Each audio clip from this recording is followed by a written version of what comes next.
Hello दोस्तों, आज हम आपको बताने वाले हैं कि हमारी पृथ्वी का निर्माण कैसे हुआ।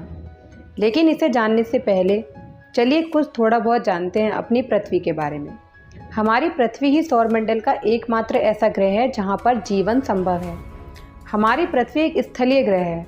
अगर आपको नहीं पता कि स्थलीय ग्रह क्या होते हैं तो आपको बताते हैं कि जो ग्रह पत्थर, चट्टान, मिनरल्स आदि से मिलकर बने होते हैं उन्हें ही स्थलीय ग्रह कहते हैं। यानी जो ग्रह ठोस होते हैं उन्हें स्थलीय ग्रह कहा जाता है। जैसे हमारा मंगल ग्रह, बुध, शुक्र आदि ये सब जो अधिकतम गैस से बने होते हैं वो हैं बृहस्पति, अरुण, वरुण। हमारी पृथ्वी सौरमंडल से सबसे ज़्यादा घनत्व वाली ग्रह है। हमारी पृथ्वी का घनत्व 5.514 ग्राम प्रति सेंटीमीटर है। इसके साथ ही पृथ्वी 6371 किलोमीटर के साथ सौरमंडल का सबसे बड़ा स्थलीय ग्रह है। तो चलिए जानते हैं पृथ्वी के बारे में।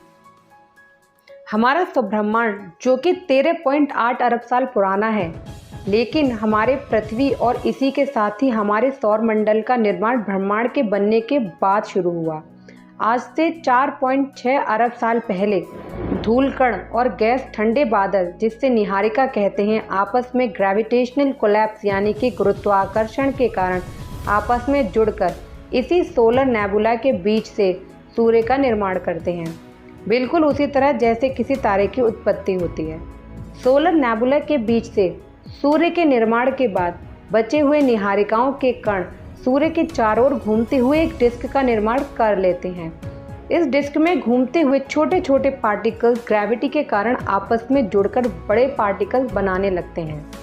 लेकिन अभी भी कुछ हल्के और बेहद छोटे एलिमेंट जैसे हाइड्रोजन और हीलियम सूर्य के पास वाले क्षेत्र में स्थित रहते हैं। सोलर नेबुला के बीच में बनी सूर्य द्वारा सोलर विंड यानी सौर हवा के कारण यह हल्के एलिमेंट सूर्य से थोड़ा दूर चले जाते हैं। पर यह हल्के एलिमेंट सूर्य से बहुत ज़्यादा दूर नहीं गए। ये इतना ही दूर गए जितने से उनके ऊपर सूर्य का गुरुत्वाकर्षण बल कार्य कर सके। सूर्य के पास बचते हैं थोड़े भारी और बड़े मटेरियल। यह बड़े मटेरियल आपस में ग्रेविटी द्वारा जुड़ना शुरू हो जाते हैं। जो एलिमेंट्स बहुत ज़्यादा भारी होते हैं वे सबसे पहले आपस में जुड़ जाते हैं। टेरेस्ट्रियल प्लैनेट यानी स्थलीय ग्रह का कोर बनाते हैं, जैसे कि शुक्र, पृथ्वी, मंगल और बुध। जब इन टेरेस्ट्रियल प्लैनेट के कोर बन जाते हैं, फिर इस कोर के ऊपर कोर के मटेरियल से कम भारी के मटेरियल कोर के ऊपर ग्रेविटी के कारण आपस में जुड़ते चले जाते हैं। भारी मटेरियल कोर की तरफ जाते रहते हैं और हल्के मटेरियल ऊपर आते रहते हैं और बना लेते हैं क्रस्ट की लेयर। और इस प्रकार 4 बड़े स्थलीय गोल पिंडों का निर्माण होता है। नए नए बने सौरमंडल में छोटे छोटे पार्टिकल्स इन 4 बड़े पिंडों से टकराते गए और बन गए बुध, शुक्र, अर्थ और मंगल जैसे स्थलीय ग्रह। लेकिन यहाँ हम धरती के जन्म की बातें करेंगे, इसलिए बाकी ग्रह की उत्पत्ति किसी और वीडियो में आपको बताएंगे। अब यहाँ तक आप पृथ्वी के ढांचे के निर्माण को तो समझ ही गए होंगे। निरंतर पिंडों के टकराव के बाद एक समय ऐसा आया जब धरती ने मटेरियल का टकराव बंद हो गया। नई नई बनी अर्थ काफ़ी गर्म थी। धीरे धीरे समय बीतने के साथ पृथ्वी ठंडी होनी शुरू हो गई। पृथ्वी ने ग्रेविटी के कुछ गैसेस को अपनी ओर आकर्षित कर धरती के बाहरी लेयर का निर्माण किया। पृथ्वी के क्रस्ट के नीचे मैंटल की लेयर में टेक्टोनिक प्लेट्स के टकराव और घर्षण के बड़े बड़े पहाड़ और ज्वालामुखी का निर्माण हुआ। और इन्हीं ज्वालामुखियों से निकलने वाले गैस ने पृथ्वी के वातावरण को बनाया। पृथ्वी के टकराने वाले ठंडे जमी हुई बर्फ के पिंड और चट्टान ने पृथ्वी की सतह पर पानी के अस्तित्व को लाया, जो कि सौरमंडल के बाहर से आई थी।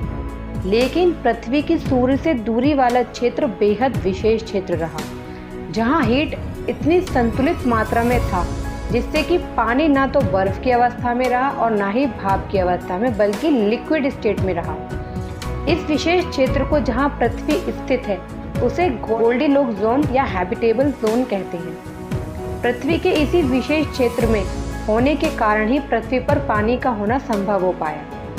ऐसा माना जाता है कि शुरुआती दिनों में पृथ्वी से मंगल के आकार का एक ग्रह टकराया, जिसका नाम था थिया। थिया और पृथ्वी के टकराव से अंतरिक्ष में गए मलबे के इकट्ठा होने से चंद्रमा का निर्माण हुआ और इसी टकराव से धरती अपने अक्ष पर 23.4 डिग्री तक झुक गई, जिससे पृथ्वी पर मौसम में बदलाव आना शुरू हुआ। तो कुछ ऐसी परिकल्पना है पृथ्वी के निर्माण के बारे में। तो दोस्तों, क्या आपको लगता है कि पृथ्वी चांद का हिस्सा है या चांद पृथ्वी का हिस्सा है? अगर आपको लगता है तो इसका जवाब कमेंट सेक्शन में ज़रूर दीजिएगा। और अगर आपको ये वीडियो पसंद आए तो इस चैनल को लाइक, शेयर और सब्सक्राइब ज़रूर कीजिएगा। Thank you.